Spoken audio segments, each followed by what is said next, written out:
Welcome everyone to Friday 15 with Master B2B. My name is Brian Beck. I'm here with Andy Hoar, my partner in this thought leadership series and community of e-commerce professionals in B2B. Andy, welcome to another Friday 15. Yeah, good to be here. Got back from Las Vegas last night. It was 93 in Las Vegas and it was 37 in Chicago. Ah, nice. Well, I drove up to Utah and it was 80 here. I don't get it. I'm in the mountains. What the frick? I don't get it.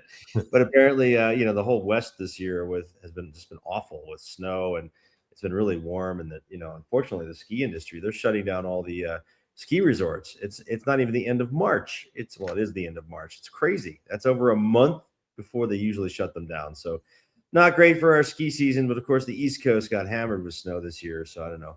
All kinds of weird stuff's happening, Andy, with weather. So, well, we were in Las Vegas this week, and that's our topic today for our Friday 15. So we're going to talk a little bit about what the heck we were doing in Vegas land.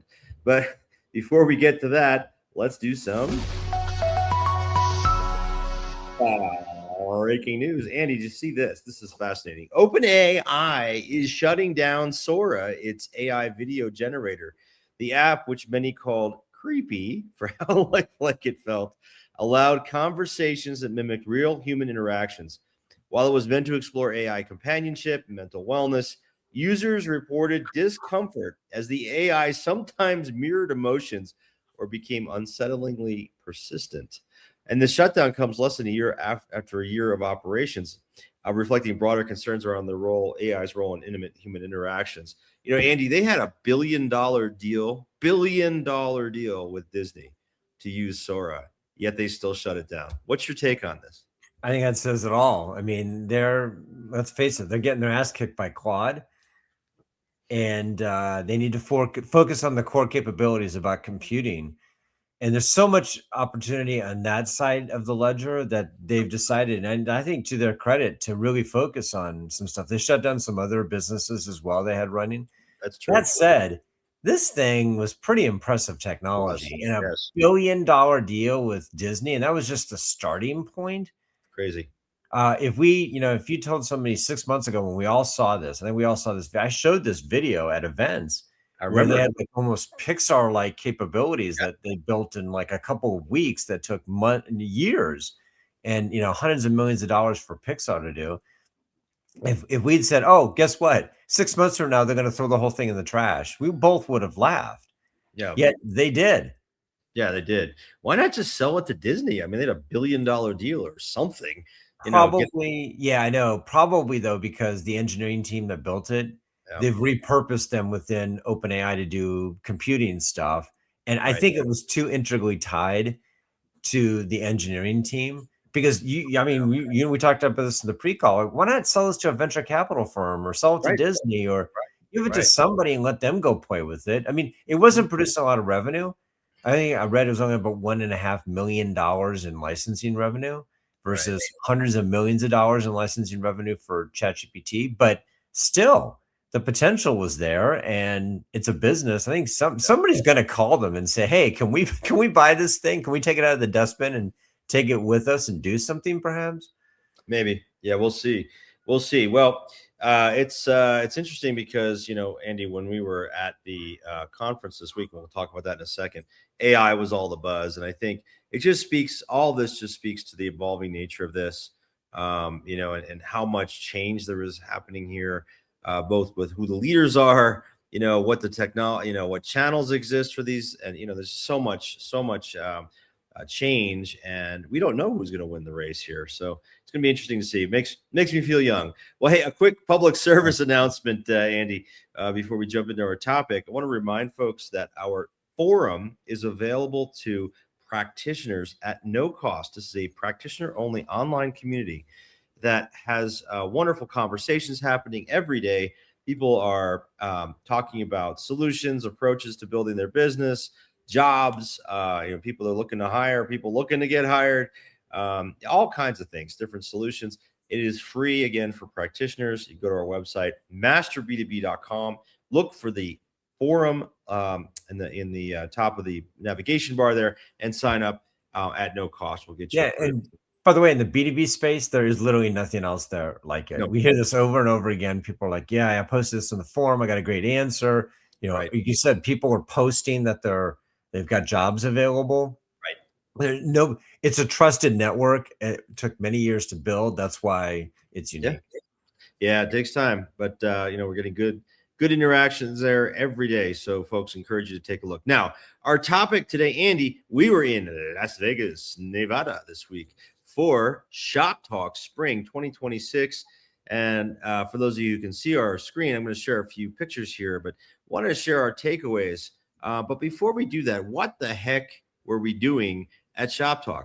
So for those of you who don't know ShopTalk, it is a very large B2C e-commerce show.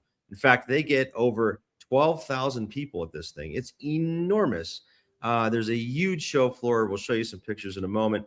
And it is really a leading venue for B2C e-commerce. So think about, large retailers like your Macy's of the world and companies like that, and large consumer brands, and folks of that nature, and the folks that run their e-commerce business. That's primarily who was at this thing.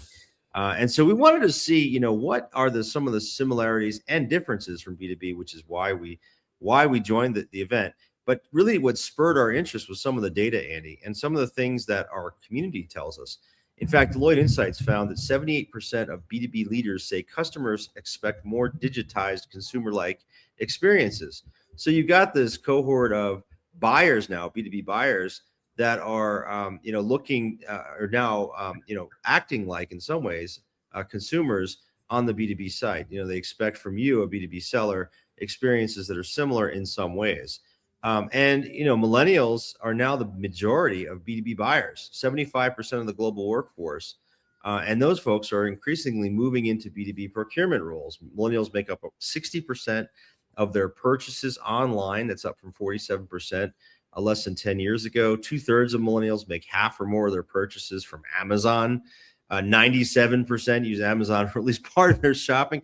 I mean, so you've got these digitized, native buyers. So we wanted to go to the home of consumer e-commerce, home in the sense of where most people get together, to find out more. Go ahead, Andy. Yeah, and the reality is, and I've said this for years, I think you have as well, is that every B2B buyer is also a B2C consumer. Right. And it's not like I used to use the analogy, it's not like you watch a movie in color and then go back to watching it in black and white and say, hey, this is great. Right. Once you've had the experience, once you've tasted a different kind of personalized, tailored, experience, and not all of it translates, let's be honest. But we've always known that sort of the more cutting edge on the customer engagement end of things takes place on the B2C side. The old joke about everything starts in porn and in gaming. It makes its way into B2C, and then eventually, but I think the timelines are so much shorter now that we wanted to be there to see what's going on in B2C, because just like that Sora thing, 6 months ago, people thought it was going to change the entertainment industry. Now it's in the toilet. They just threw it in the trash, right? So, these timelines are so short now that I don't think we can count on, oh, it started in B2C, we'll see it in 5 years in B2B. I just don't think for certain things that's the case anymore. There could be things that we see in a couple of months. It could take more like years for other things, but that the gap between those two worlds is shrinking.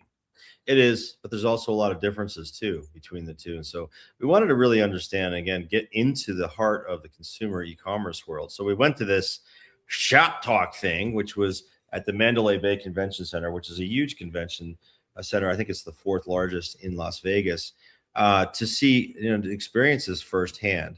And so, a couple things here, Andy. The number one thing I noticed is, even just in the name of the show, AI, of course, and we see this in B2B, AI was all over the place. The name of the theme of the conference was Retail in the Age of AI. Well, doesn't that say it all, right? I mean, everyone's thinking about this. And as you think about kind of as you just mentioned, kind of the forward thinking or, risk tolerant behavior of B2C companies, they're embracing and testing things at an enormously rapid pace. And that was clear from our time there, not only represented by, the people we saw and talked to who are in the B2C e-commerce operator space, but even the number of vendors.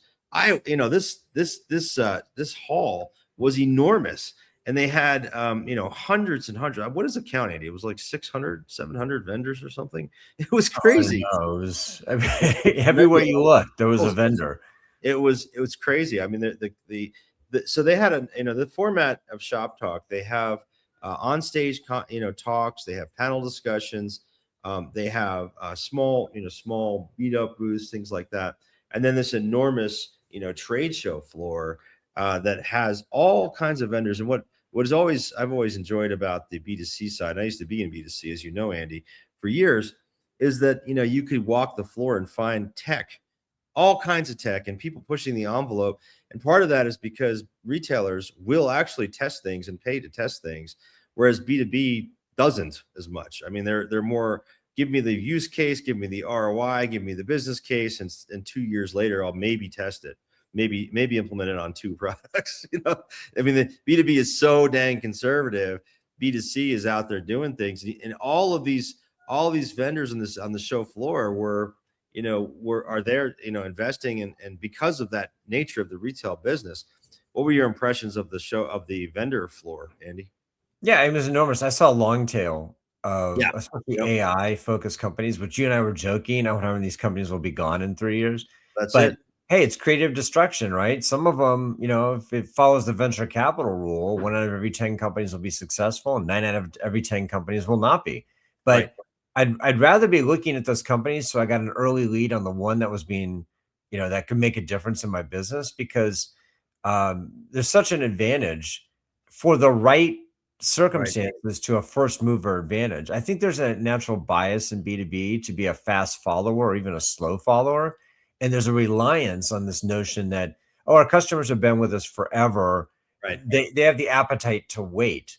They're patient.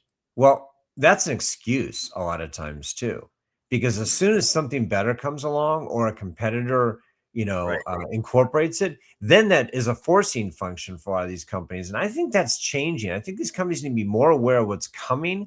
They need to embrace things more. They need to try things more, because these life cycles are really short and you could fall well behind.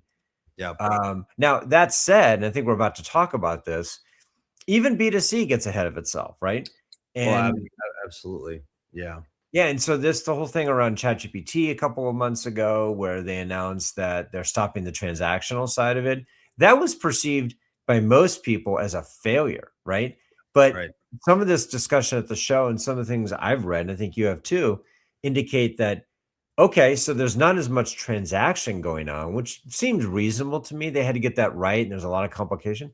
But I heard it in session after session at this event, that there is now a new area between a seller and a buyer, and it's called where AI is involved. And so ChatGPT may not be intermediating transactions right now or anytime soon, but ChatGPT and others are heavily influential at the top of the funnel or the early part of the customer journey. And there was a lot of discussion about how do we optimize our presence there? How do we play in AI, because it's no longer the case that we can count on people using SEO or coming straight to our website. Right. Absolutely. Yeah. AEO was agentic or answer engine optimization, also called GEO, was, a huge topic, multiple sessions. And the other thing was vendors. Saw vendors that were serving that community, which again these are all new technologies, how to track, how to optimize, et cetera. The other thing that ShopTalk did really well, Andy, does really well, and this is where they built their business, is on these one-to-one meetings. And I love how they do this at scale, where they're matching people to solutions based on, practitioners to solutions based on their needs. Something that, we've tried to do at Master B2B in our roundtable discussions to try to get people close to, matched up with the right solutions, and the most relevant conversations. So I like what they did that, but what was interesting, Andy, is they do it at such enormous scale. I mean, there's 10,000 people for those of you who can see the picture, in this room, going from table to table, meeting with solution providers and practitioners. Incredible, a scale on that. So So in terms of what, a couple takeaways here, Andy. So what I noticed, terms things that were similar at Shop Talk that to what we see at our B2B events and from our community, AI, of course, the focus is everywhere on AI and where can it be used, and it is across the board too, just as it is in B2B. It's, and we heard it at our summit. It's also on the B2C side. We saw it everywhere, from an operational perspective, through top of the funnel awareness, through optimizing personalization and things like that for people's e-commerce experiences. We mentioned AEO and GEO and changes in search marketing. That was apparent. That's very similar between the two. Well, for example, Meta was at this Yeah, event. right. And to the point earlier, I think where maybe B2C got ahead of itself, like we just discussed, is that this relationship is not going to be transactional, at least not right now, but Right. it is going to be informational. And so Meta announced that they're introducing product reviews, Mhm. recommendations. They've augmented product details as a part of this quote unquote shopping journey. So they're Right. investing heavily in delivering that. Well, they would be doing that if they didn't know quantitatively that it's influencing people's purchases. So that to me Right. Right. it feels like the early days of of e-commerce. Remember when everybody said, okay, we're going to set up a website, we're going to sell everything through it. And the smart companies said, well, we tried that and people still want to touch and feel stuff in the store. However, they're using the website to inform themselves, to Right. research, and eventually look where that ended up. There's Right. still the vast majority of the buying takes place in the stores, but increasingly people bought more online to the point where when Amazon's the number one retailer, a clothing retailer in the country, number one or number two. A couple of years ago, people thought that was laughable that people would buy Right. clothing online. Well, it's just that it follows a process, but you can't throw the baby out with the bathwater. I heard a lot of people say things like, "Well, ChatGPT is not going to influence people's purchases." I'm like, yeah, or not going to be where people make purchases. Yeah, that's true. But ChatGPT and others are going to be highly influential about what people buy. So you got to Well, play in that space. until the the agents are actually doing the purchasing. There's no human Again, involved. that's part of this process, right? It's an That's right. evolutionary process, but there's such a tendency to go Yeah. right to the transaction, to go right to the monetizable part. And in that regard, they're getting ahead of where buyers are. But Right. buyers will eventually get there. To your point, maybe they're having agents talk to agents at some point. We're Yep. getting there, but man, you cannot assume just because the early tests failed that, how many early tests of rockets fail and we still end up going to the moon, right? Right, right, sure. So the importance of digital experience was another overlap, between the two. That's clearly been a long time focus of B2C. There were technology solutions. Andy, you and I saw many similar companies, or the same companies that are at our B2B events that are also at the B2C. So a lot of the e-com platforms, for example, and search platforms. And then operational efficiency. There was a lot of talk and also solutions around operational efficiency, thinking about, shipping and logistics solutions, things of that nature. So that those are all a lot of, the similar things, but there's also still a lot of differences. And one of the ones that stands out to me most of all, Andy, and we've referred to this already, is the speed of decisions and risk taking. And that's clear. You can't support a haul of 800 or 1,000 vendors or whatever it is if your audience, the people at the event, are not buying and testing new solutions that in the B2B world may not be adopted as quickly. So to me, that remains a very stark difference between the two. Our B2B folks are very conservative. The customer is also very different. Of course, not for everyone that was at Shop Talk, but for many of them, they're talking about consumers, which, I like to say it this way, one customer in B2B equals 1,000 or 10,000 customers in B2C. I mean, these companies have databases of millions and millions of customers, the big ones. If you think about the Macy's customer base, or when I was at Harbor Freight Tools, we had 3 million customers. The same size company in B2B might have 10,000 customers, right? So there's a big difference there in how you're not only servicing them, but it has implications for loyalty and retention. And that's another difference, right? Well, and customers, by the way, what's a B2C, what's a B2B customer? In B2C, it's a one-to-one relationship. Macy's sells to Brian Beck, Yep. but in B2B, it's Granger selling to Caterpillar. Right.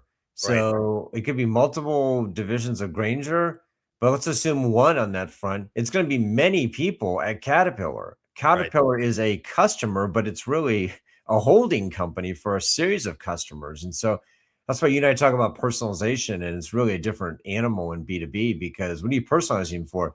The person making the purchase, the person authorizing the purchase, Right. the person who's going to use the product. I mean, what is it? Yeah, exactly. Right. So there's differences there for sure. Digital marketing too, Andy. It always strikes me at these conferences is there's so many at this B2C conferences. And again, I haven't been to one in a while, but it reminded me how many different ways to do customer acquisition there are in consumer.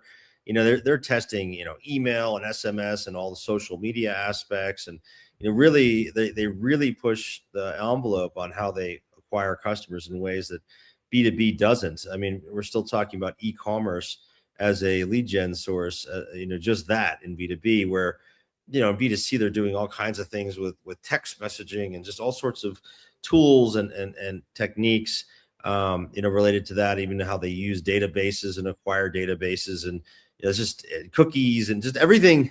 It's like a whole nother level of marketing. And then the other thing I noticed is that, in e-commerce, a lot of companies in B2C have moved to Shopify. And so you think about functionality as a differentiator. I believe still, I don't know if you agree with me, but I think you do. In B2B, getting e-commerce functionality right can still be a differentiator to some degree. In B2C, I don't think that's the case anymore. B2C is, you've got a lot of standard functionalities that are proven. If you're not doing them as table stakes, you're not even going to be in business, right? So in B2B, though, if you do, you could just implement e-commerce and already be a differentiated business just based on the basic functionality. Thoughts? Yeah, there is some of that. I mean, I think there's an over reliance or an overweighting on product in B2B. Like, oh, if we just implement this, we'll build it and they shall come. Right. And I've not ever really found that to be the case, because I always say you can build, borrow, buy, or steal anything these days. And so if your focus is on our roadmap is going to differentiate us with our product introductions, that Yeah. unless it's something truly extraordinary, not the Yeah. case. That said, you are right. So many of these companies are so far behind that it's a differentiator for their business internally, Yeah. not externally. But I did want to say one thing I thought was interesting that I noticed at this event is we saw a lot of these influencers and content creators walking around. And my first instinct was, this is not a B2B thing. That said, I don't know if it isn't a B2B thing, especially on the more prosumer side of things. Mm-hmm. Yes, it's taken to an extreme. We had these people walking around trying on makeup or whatever, and then going on their channels and promoting it. But I think there is a role to be played for user generated content in B2B. And we've talked at our summits about this. Remember a couple of years ago that Tim Lavender mentioned this, that Yeah. they're now recruiting handymen and all sorts of stuff to Right. demonstrate capabilities. I think B2B is underutilizing their customer It's a good network point. It's a to good do point. this kind of thing, because they don't see it as, again, that goes to the last point, right? They still see a lot of this interaction as being done through salespeople, whereas in B2C, it's being done through marketing. There aren't salespeople in B2C, right? So you market to people, and so you have to create content to do that. I think B2B still has a bias toward our content gets created by our salespeople in the form of a interaction where they talk about their Right. kids and take the Right. order. And I just think that is changing. Right. No, I agree. The influencer point is a good one. And I think that there's a lot of things that B2B does not leverage that B2C does that, I think there's lessons there. And then, channel conflict, Andy, and channel conflict is a thing of the past in B2C. B2B is still completely hung up on this. Yeah. They can't, it prevents action at many of these companies. We're worried about what our distribution is going to do, or worried about what our sales team is going to do if we launch e-commerce. Come on, guys, we got to modernize here. I understand it, but it's, B2C, this is one of the key lessons, I think. So And you can't live in fear of your customers. I mean, we've talked about this before. When Procter and Gamble announced they were going to start selling stuff online and through Amazon, Walmart and Target and the rest got upset about it and said, we're going to pull your stuff from ourselves. They issued all the threats, etc. And guess what didn't happen? They didn't pull the stuff from the shelves. Yeah, exactly. Right, And exactly. thesis, antithesis, synthesis. Everybody finds a way to make it work. But you know what Walmart did is they went private label. And so there is a reaction to these things. And so it's a business case argument. You got to decide. But yeah, you got to do what's in your own best interest here. And too many of the brands in particular are afraid. We talk to companies all the time. They're afraid to sell direct. Too many of the brand manufacturers will not sell direct because they're afraid their channel is going to, engage in an uprising against them and be disrupted. I'm like, guys, that's already happening. Yeah, I mean, distributors already have their own private label, guys. So, all right, it's just crazy. Hey, there you go, Linda Bustos. Thanks for your comment. The 4 B's of B2B: build, buy, borrow, or burglar. Thank you, Linda. Good thought. I love it. All right, we're like running way past time here, folks. But thank you very much for listening. A couple quick announcements. I want to remind folks that our B2B Nexus service is available. It is your personal digital lifeline, available on demand, expert advice to get your questions answered quickly and avoid making the wrong decisions. We have an amazing panel of expert advisors and other peers that we make available to help you make those decisions. Check out masterb2b.com and go to Nexus. It is a paid service and it's for practitioners. And then finally, I want to remind everyone that our Friday 15 is available in podcast form on your favorite podcast service, Spotify, Apple, etc., or on our website, YouTube. And please give us a review if you like it. If you don't, you don't have to listen. But anyway, folks, we appreciate you being here. Andy, any final words on our Friday? Oh my gosh, almost 30 minutes. We just talked too much. Oh, it's too much good stuff. There is one thing I noticed that there was a lot of discussion at ShopTalk about where I think B2C can perhaps learn something from B2B, and it's about trust. Oh, yeah. Trust. Because all those content people out there, a lot of them are making crap up. There's no way to know who's got what's real and not real. Again, if you try some lipstick, some influencer, unless there's like lead in the lipstick, it won't kill you, right? It just might look weird. But in B2B, if somebody says, hey, this part's great, you should try it, and it breaks the machine and somebody dies. So what we just talked about with these channels and salespeople, there's a trust component there, but there's got to be some middle ground between the wild, wild west and anybody who's got an internet connection and a camera can just talk about a product. And no, we only have exactly these people who have to be authorized and certified to talk about these things. That's where B2B is. There's something in the middle, and B2C has to come back to that. And B2B has to move forward to that. Yeah, no question. So there's a lot to learn, I think, from each side. So good stuff. I'm glad we went, Andy. It was exciting to be there at ShopTalk. And, we look forward to continuing the conversation around this whole convergence thing between B2B and B2C. Thank you, everybody, for listening. We're going to see you next week on our next Friday 15.